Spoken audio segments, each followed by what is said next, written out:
Olá, muito boa noite. Estamos chegando com mais um Play Fan F1 e toda sexta-feira, você sabe, é dia de saúde e cultura aqui no Play Fan F1. Eu recebo hoje aqui a jornalista e escritora Shirley Vidal, vai conversar conosco daqui a pouquinho aqui no Play Fan F1, porque antes eu vou chamar a Magna Santana. Magna Santana vai chegar com Viva Bem. É o nossa primeira sexta-feira do mês de setembro e nós vamos, claro, chegar com Magna Santana falando sobre o Setembro Amarelo. Tema essencial e que a gente precisa dar muita atenção. Roda o Viva Bem com Magna Santana.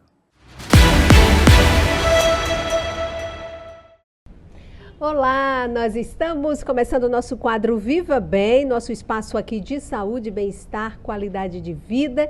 E hoje a gente novamente aí faz essa visitinha fora do estúdio. Eu estou na Central de Transplante, estou ao lado do Benito Fernandes, que é responsável por essa área, atua há muito tempo. E nós estamos no Setembro Verde. Você sabe o que é isso?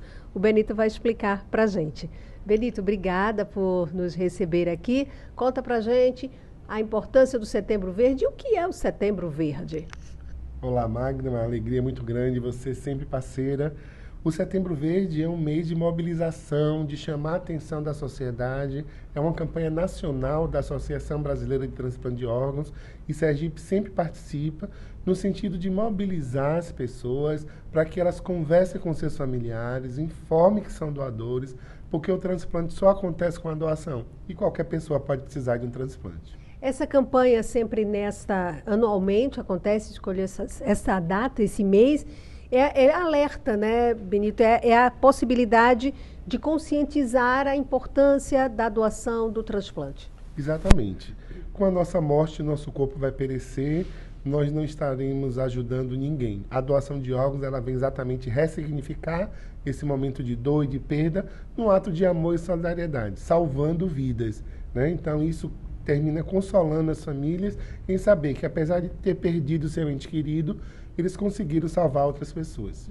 Uma coisa que chama sempre a atenção, e aí as pessoas sempre perguntam, e a Benito a gente sempre pergunta, gente, não era para ter fila, porque a quantidade de pessoas, né, que perdem a vida, que falecem, às vezes até jovens, e poderia, de repente, fazer esse gesto. Mas ainda é preconceito, ainda há muita discriminação. O que exatamente acontece e o que é que impede, Benito? O medo muito grande das pessoas, né? O medo do corpo ficar deformado, a gente sempre alerta que o corpo não fica deformado. Algumas famílias alegam que a religião não permite, o que não procede. No Brasil não há nenhuma religião que proíba a doação de órgãos. E a gente vem mostrando às pessoas que quando a gente diz não, a gente está condenando as outras pessoas à morte também. Uhum. E Benito, para ser um doador, conta pra gente o que é necessário, como é que funciona esse processo? É bastante simples, basta conversar com a família, informando que você é doador e a família, no momento adequado, vai autorizar essa doação. Hoje nós temos um termo de autorização eletrônica, mas ele só tem um valor simbólico, uma vez que a legislação brasileira estabelece que a família é quem vai autorizar essa doação. A história da carteira de identidade, né? A gente lembra disso, que às vezes até era tão simples, você registrava. E hoje até tem gente que registra, isso. Mas isso ainda não é o suficiente, não é? Isso. A carteira de identidade, ela tem um espaço lá para você colocar se é doador ou não. Mas ali é mais simbólico também.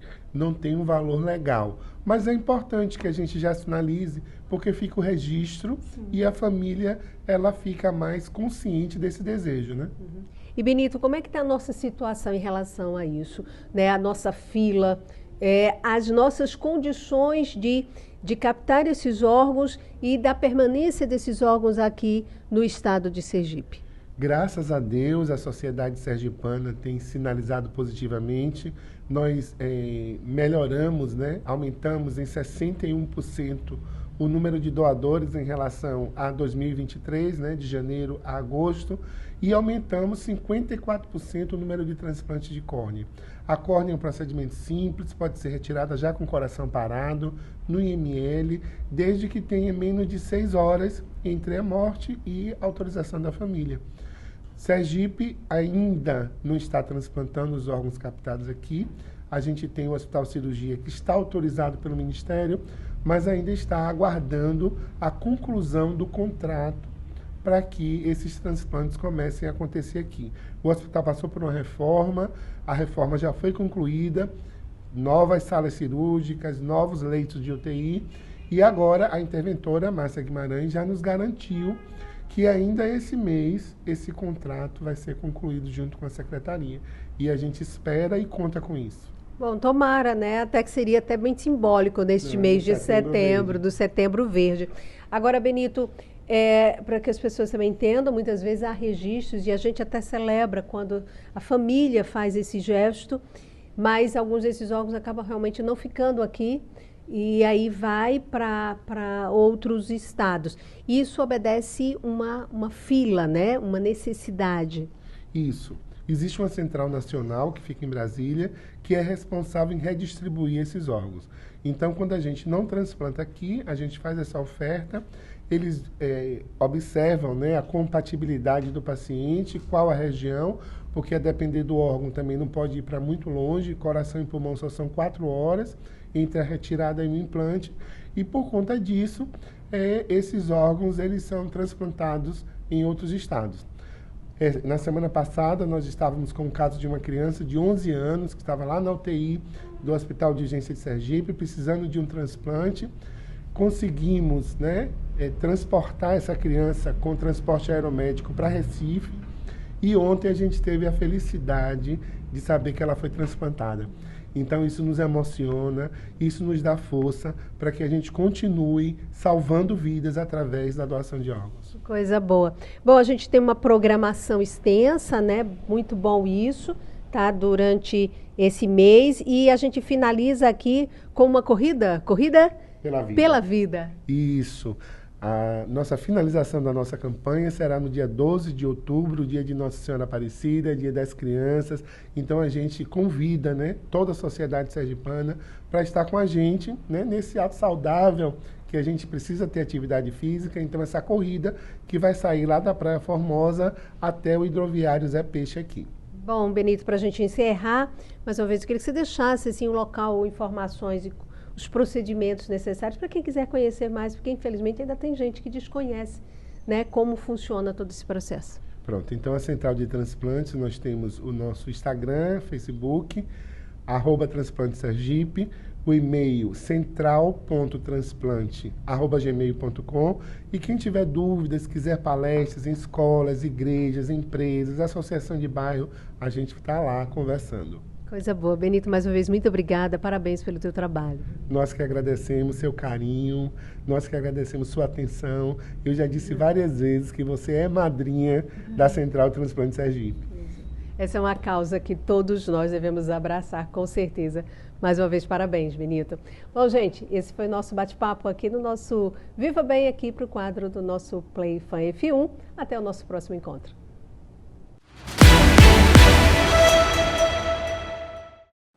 De volta com o Play Fan F1. Antes de começar, depois de toda essa aula de Magna Santana, antes de começar aqui com Shirley, eu vou chamar rapidinho o intervalo comercial. No retorno nós vamos saber a carreira desta jornalista e escritora. Vamos falar também de um livro que ela lançou a partir de escritos seus na pandemia. Olha que interessante. Não saia daí. É rapidinho e a gente está de volta.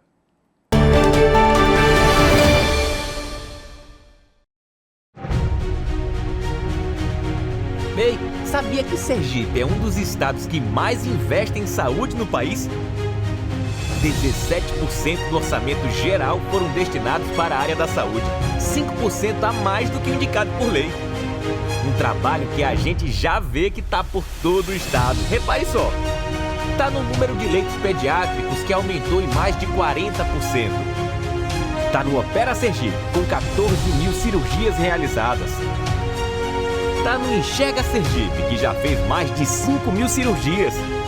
Está no Serviço Aeromédico, que já fez mais de 150 atendimentos. E está na qualidade de vida do sergipano, que está mudando para melhor. É o governo do estado que está presente na saúde e está com a gente no cuidado, porque é cuidando de perto que a gente segue em frente. Governo de Sergipe.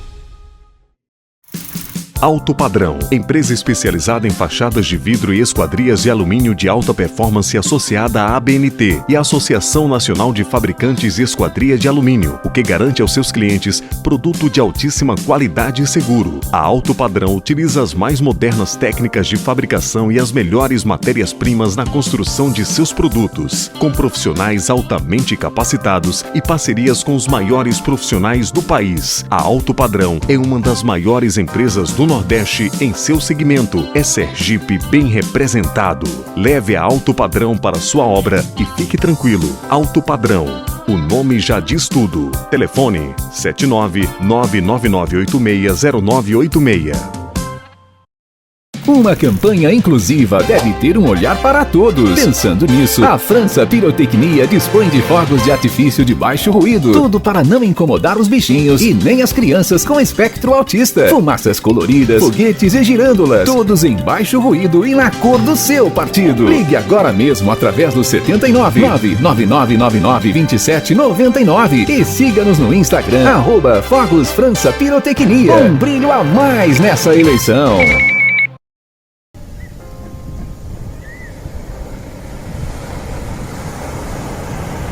A Move Construtora apresenta o Meliá Residência, um condomínio pé na areia com lotes a partir de 200 metros quadrados e parcelas fixas a partir de R$ 599. Esse empreendimento dispõe de uma excelente infraestrutura, com 3 opções de área de lazer e mais 85 mil metros quadrados de área verde, que vão proporcionar uma experiência única de diversão em contato pleno com a natureza, aqui em Barra dos Coqueiros. Assim é o Meliá Residência, um condomínio que reúne conforto e segurança com sustentabilidade, qualidade de vida e bem-estar para você e sua família. Entre em contato com uma de nossas imobiliárias parceiras e saiba mais. Move Construtora. Seu sonho é o que nos move.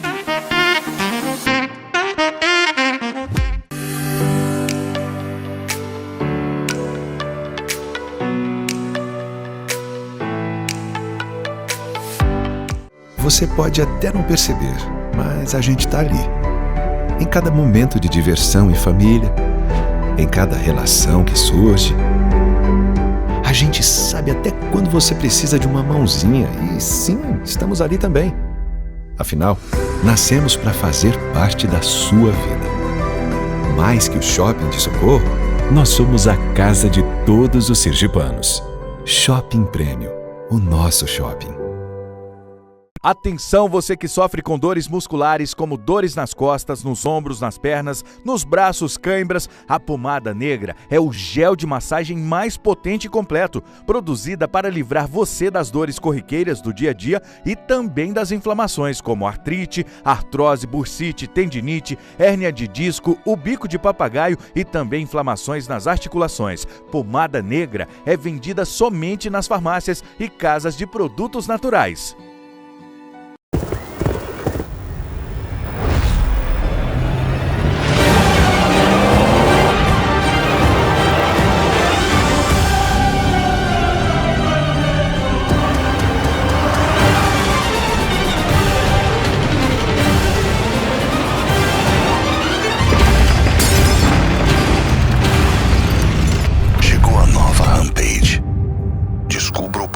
Que só uma RAM tem.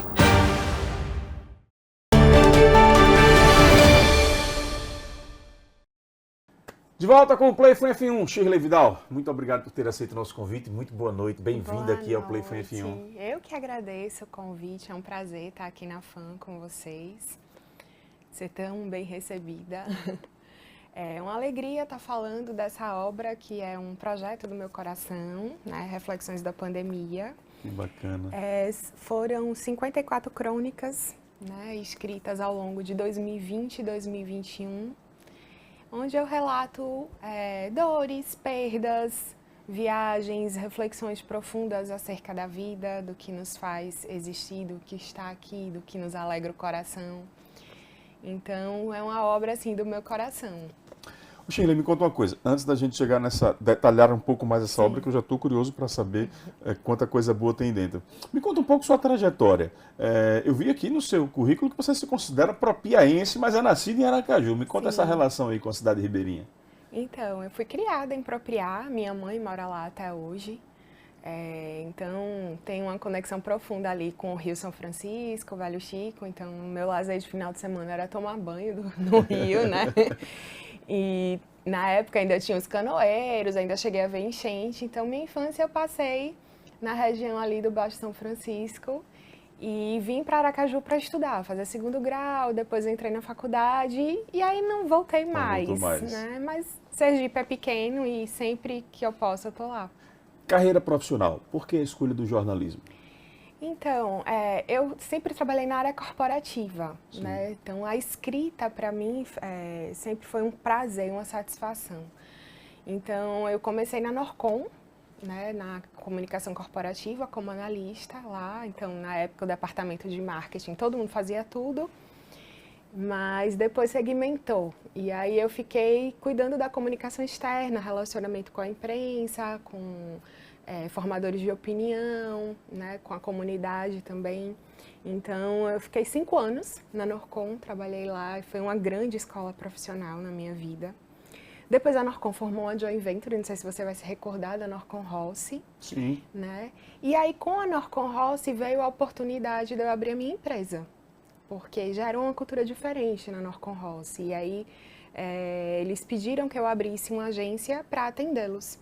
E a VIP, que é a minha agência, já funciona há 12 anos no mercado. Engraçado que no primeiro ano de operação da agência, a gente só atendia construção civil. Diego aqui vai se lembrar muito bem.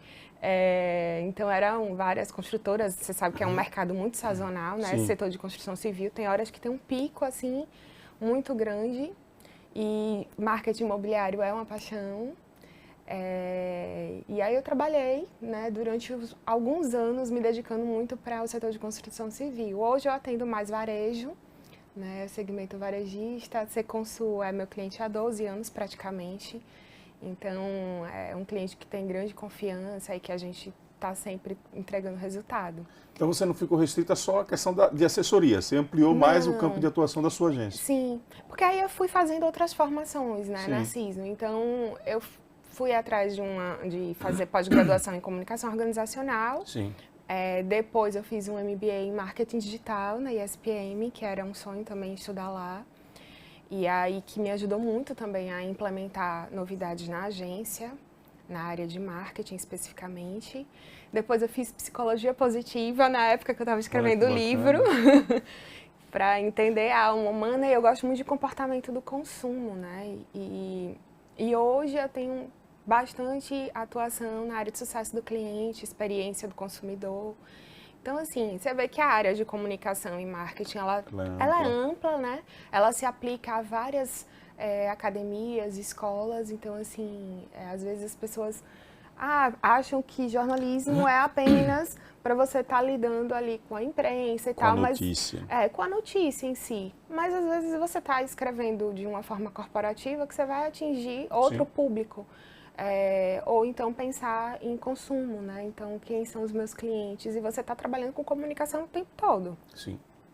E uma notícia, ela pode tanto ajudar a influenciar no consumo, quanto também tirar o fluxo de consumo, né? Independente dela ser elaborada de uma forma corporativa, mas dependendo dos fatos que aconteçam e da forma como isso é abordado na imprensa, tem uma consequência e um impacto no consumo.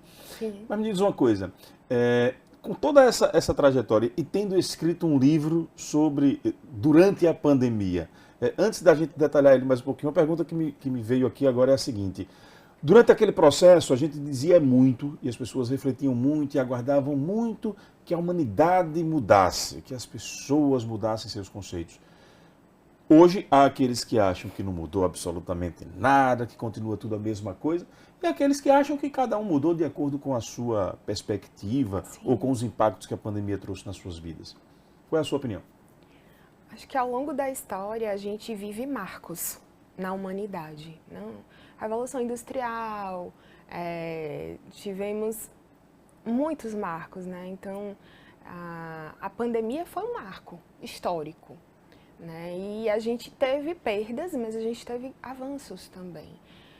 Obviamente, quando a gente pensa em marcos históricos, a gente vai para o mundo material, então avançou mais a tecnologia na época das guerras, né? Na pandemia a gente foi convidado a se exilar, a voltar para o nosso interior, a mudar a nossa rotina de vida. Então, aquele lazer que eu tinha de socializar ali no final de semana, de tomar uma cervejinha no bar e tal, de repente está todo mundo nas lives, de repente está todo mundo trabalhando de uma forma remota, e isso mudou os nossos moldes de trabalho, né? O trabalho híbrido hoje, que se consolida cada vez mais, se deu a pandemia. A agência, a VIP, hoje não tem um escritório, né? Durante 8 anos ela tinha um escritório, mas quando se viu a situação de isolamento, não tinha por que manter uma estrutura física com pessoas que não podiam estar ali, e várias empresas também foram adeptas a isso, né? Então, o formato de trabalho também mudou. Então, a gente precisa enxergar a longo prazo o que foi que a gente ganhou, o que foi que a gente perdeu com a pandemia e os modelos que foram implementados de vida, né, de rotina, a partir da pandemia. Quando é que você começa a escrever esse livro? E aí a pergunta inicial seria, o título vem depois ou quando ele já veio no início e você foi escrevendo para dar... Como é que foi isso? Não. Eu digo sempre que o escritor ele precisa sofrer. O poeta precisa sofrer, né? Para escrever com significado e que leve a empatia da emoção para as pessoas que vão ler. Então, eu passei por um processo de perda muito difícil. A pandemia lhe trouxe perdas? Sim, a minha avó materna, que eu considero a minha mãe, minha avó Celuta, ela, né, teve câncer durante o período da pandemia. E o meu avô paterno, meu avô Júlio, teve uma queda em casa, ele tinha Alzheimer. Então, a gente depois teve que fazer um home care dentro da casa dele. Então, assim, foram 2 processos e depois ele morreu com Covid, né, de fato. Chegou a ter a primeira vacina, mas durante a pandemia eu estava convivendo com os meus avós, que são como se fossem meus pais afetivos, nessa condição de saúde muito difícil. Eu não tive Covid, eu tenho um filho, o Matheus, ele teve Covid, os meus 2 avós tiveram. Então, conviver com essa situação de doença te faz refletir muito acerca de qual é a essência da vida, por que eu estou aqui e o que é que eu vim entregar aqui, né? No que é que eu vim evoluir, no que é que eu vim contribuir com as pessoas que me rodeiam. Então, a pandemia trouxe muito isso para mim, eu comecei a escrever nesse processo de perdas e de memórias afetivas que eu tinha com a família, de viagens, de relacionamentos. Então, tudo isso veio muito à tona e a necessidade de escrever, que é uma válvula de escape para mim, ao mesmo tempo é uma terapia, veio muito forte. Então, eu escrevia para relaxar a minha mente, né? São temas diversos aí dentro? São temas diversos. E tem contextos que vão desde o contexto político que a gente estava vivendo na época, ao contexto familiar, ao contexto de ordem sanitária. Então, tudo isso vem se fundindo e, ao mesmo tempo, fazer uma curadoria de livros, de filmes, dentro das crônicas. Mas só lendo para entender. E me diz uma coisa, ele está lançado desde quando? Ele foi lançado em outubro, né, de 2021, já no finalzinho de 2021 a gente eu lembro que na época do lançamento a gente ainda usava máscara, né, tinha toda a restrição de quantidade de pessoas para se reunir e tal. E de lá para cá ele está disponível nas principais livrarias, na Amazon. Sheila, me diz uma coisa, a ordem de que esses textos estão dispostos aí dentro do livro? Sim. Eles estão cronologicamente... São. Eles estão todos datados. Então, por exemplo, 17/8 eu escrevi de Homo sapiens ao Homo conscius. Vamos ver se em setembro. Então vamos fazer diferente. Tá. Ao invés de você só abrir e ver a ordem cronológica, você vai fazer com que o nosso seguidor saboreie um pouquinho do que está aí dentro. Você escolhe um aí e lê um trecho pra gente. Tá, eu vou deixar aqui, ó, 14/9. Um novo êxodo reeducacional. Aí eu vou pegar um trecho. Considero que 2020 é o nosso ano reeducacional. Não há escolha sobre não mudar, vai ter que transformar. E a disciplina vem de mãos dadas com o pacote. Primeiro, porque há um vírus solto na rua. E com perigo de morte ninguém brinca. Segundo, porque hábitos e costumes estão sendo reformulados, tanto por questões sanitárias quanto por legislação imposta. Como no jogo de tabuleiro, várias etapas foram percorridas. E agora, com o arroz e o feijão mais caros na mesa, estamos nos questionando sobre a nossa própria comida. Medo de adoecer, morrer, de enlouquecer preso em casa, ficar desempregado ou sem renda. E agora, de faltar o básico, que é a alimentação. E aí vai. Muito bacana. E me diz uma coisa, você foi fazer psicologia positiva. Explica pra gente o que é que quer dizer esse conceito. Sim. E mais ainda, a saúde mental, na sua opinião, em quanto foi impactada com a pandemia?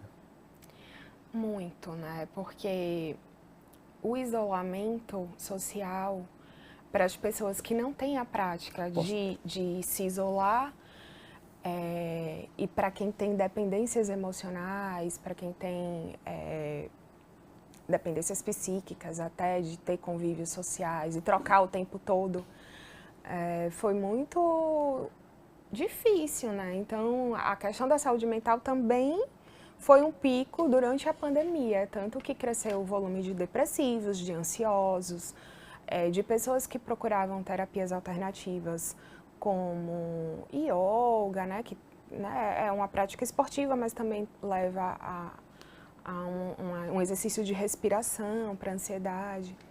Então, a psicologia positiva eu comecei a fazer na época da pandemia, primeiro porque eu sempre gostei de entender a mente humana, e diferente da psicologia que se faz na faculdade, é nova, né? É uma matéria muito nova, mas ela trata as suas forças. Então, ela identifica quais são as suas forças do caráter e quando você trabalha essas forças do caráter e foca nelas, aquilo que você tem de dificuldade ou de melhoria a apontar, ela vai junto com as forças. Então, assim, dentro da psicologia tradicional, você vai tratar seus traumas, o passado, né? A sua criança, né? A psicologia positiva não, ela identifica quais são as suas maiores forças do caráter para que você invista nelas. E aí, quando você vai investir nelas, você aumenta a sua felicidade, né? Aumenta a sua taxa de satisfação com a vida. E aí, quando o resto de ruim vem a rebote, assim. E essas descobertas se dão como? São sessões? São... Eu nunca trabalhei com sessão, né? Foi um MBA. Entendi. Mas, geralmente, as pessoas fazem testes de cognição, testes de forças do caráter. Então, um psicólogo que tenha estudado a psicologia positiva, ele pode aplicar dentro do seu consultório ou dentro do seu programa de tratamento essa técnica. Você leu um dos seus textos aqui pra gente e falava sobre disciplina. Sim. E eu já matei aqui uma questão que me parece que é uma disciplina sua, uma vez por semana parar para escrever um texto, porque veja, 23, 30, 16, 13, 20 de abril, 27, 4, 11, ou seja, há uma situação que você, de uma vez por semana você parava para... Sim, uma vez por semana eu parava para fazer esse exercício, né? E às vezes não vinha nada, e às vezes ao longo da semana vinham situações que iam me nutrindo, e quando eu chegava para escrever, eu escrevo rápido. Quem trabalha no meu entorno disse, não, Shirley, quando começa a escrever, tipo assim, é rápido que flui. Eu entro em estado de flow, que é justamente o que a psicologia positiva fala, que você não vê o tempo passar. Então, eu entro num estado de meditação. Lê um trecho aqui de um de um poema, que são crônicas, né? Crônicas. Tem um aqui que é a seguinte crônica. Deixa eu pegar o título dela aqui. Eu achei interessante essa parte final aqui. Um novo normal para nascer um novo você. Ela escreveu no dia 8 de junho. E aí ela diz assim: e para findar essa prosa que começou em rubor e termina com talvez a razão do nosso sentir profundamente, que são os filhos, vale um bálsamo do poeta Drummond para esse tempo em que vivemos. Abre aspas, texto do Drummond. Pois de amor andamos todos precisados, em dose tal que nos alegre, nos reumanize, nos corrija, nos dê paciência e esperança, força, capacidade de entender, perdoar, ir para a frente. Amor que seja navio, casa, coisa cintilante, que nos vacine contra o feio, o errado, o triste, o mal, o absurdo e o mais que estamos vivendo ou precisando. Isso aqui se refletia, vinha seu filho na cabeça, as relações familiares? As relações familiares. E as relações sociais também, né? Porque Drummond, ele conseguia sintetizar isso de uma forma muito profunda, muito de amor, estamos todos necessitados. Sim. Então, quando você quer ser aceito, na verdade você quer ser amado. Quando você está reclamando, você na verdade quer ser amado.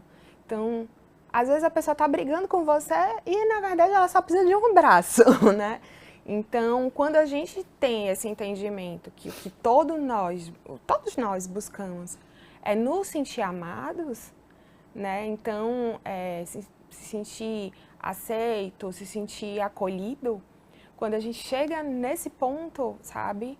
Acho que a gente trabalha melhor as nossas questões de ego, as nossas questões de disputa, de concorrência, porque o que todo mundo quer ser é amado. Mas para ser amado, você também precisa amar. Todo esse conhecimento da psicologia humana, do comportamento, lhe ajuda nesses trabalhos de assessoria também? Totalmente. As coisas se complementam, se encaixam. Então, entender e observar o ser humano é uma necessidade minha. Então, a escrita, ela canaliza isso, mas no meu dia a dia, que eu estou em volta de muitas pessoas, eu faço esse exercício. Quando essa pessoa está nervosa, quando essa pessoa aumenta o tom de voz, quando essa pessoa se descontrola. Então, o que é de fato que está ocorrendo com ela? Às vezes não é aquilo que ela está trazendo. Às vezes é um contexto que está trazendo de casa, às vezes é uma necessidade do próprio corpo, de descanso, enfim. Mas ter essa empatia e ter esse olhar mais amplo aumenta a nossa consciência, né?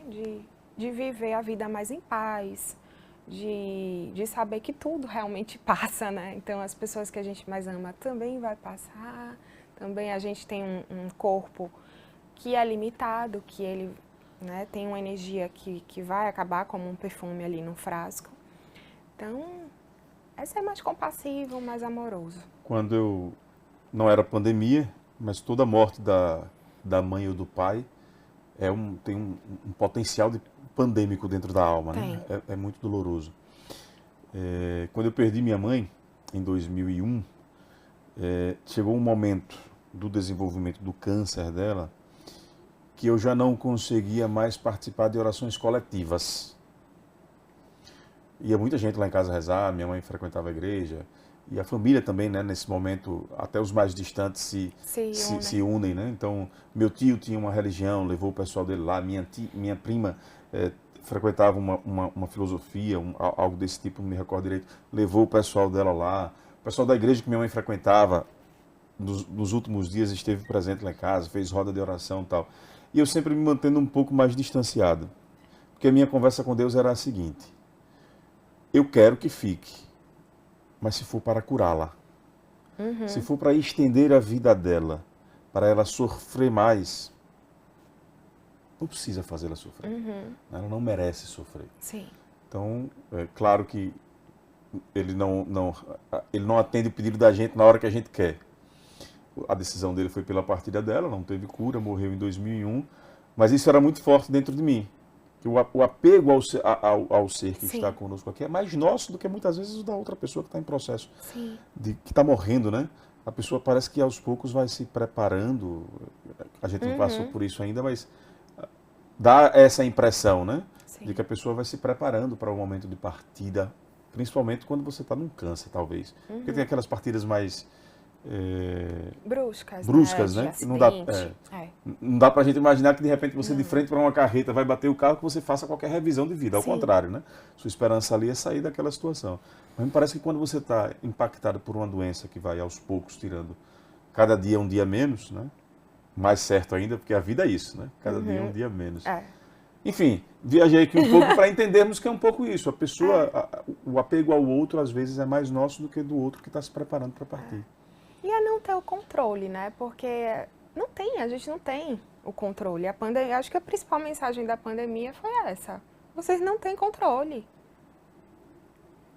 A gente não tem uma apólice de seguro que diga que você vai ter essa renda sempre a vida toda. Sim. Que você vai viver e vai ter saúde até o final dos seus dias.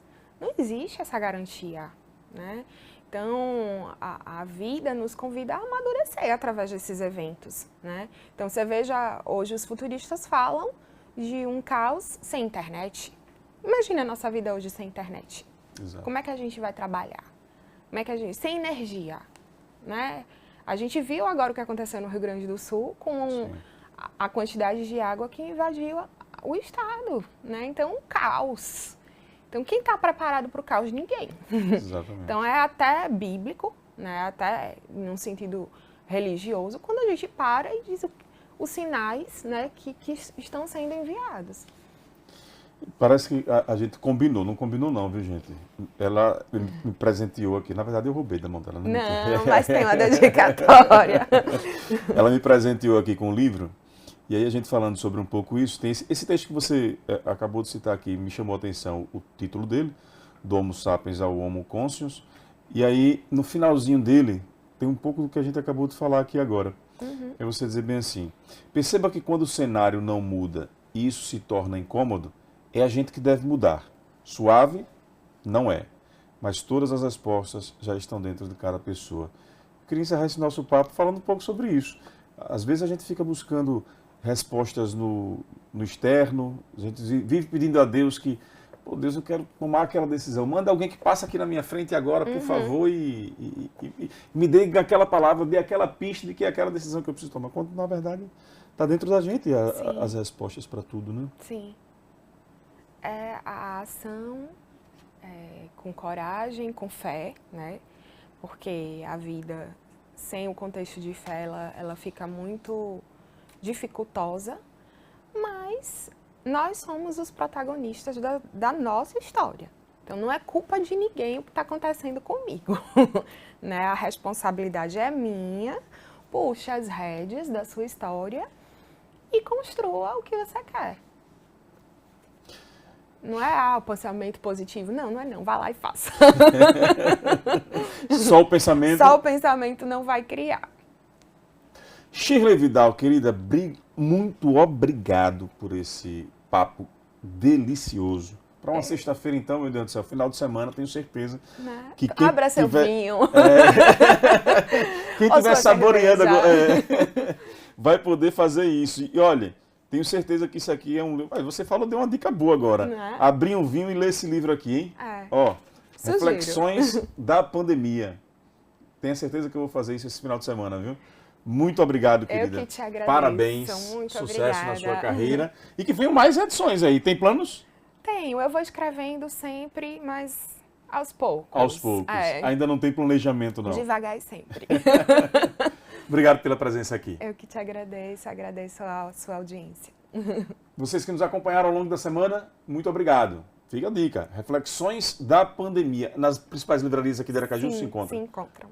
Procura lá, Shirley Vidal, essa dica que a gente dá para você. Obrigado por sua companhia, bom final de semana. Segunda-feira você já sabe, temos um encontro marcado às 5h30 da manhã no Jornal da Fã. Teve aqui pela primeira vez para assistir a Shirley? Então, olha, obrigado por ter vindo, mas quando terminar a live, quero te pedir para ir lá, se inscreve no nosso canal, clica no sininho, porque quando entrarem notificações, você vai ficar sabendo que nós estamos ao vivo. Obrigado, bom final de semana, até a próxima.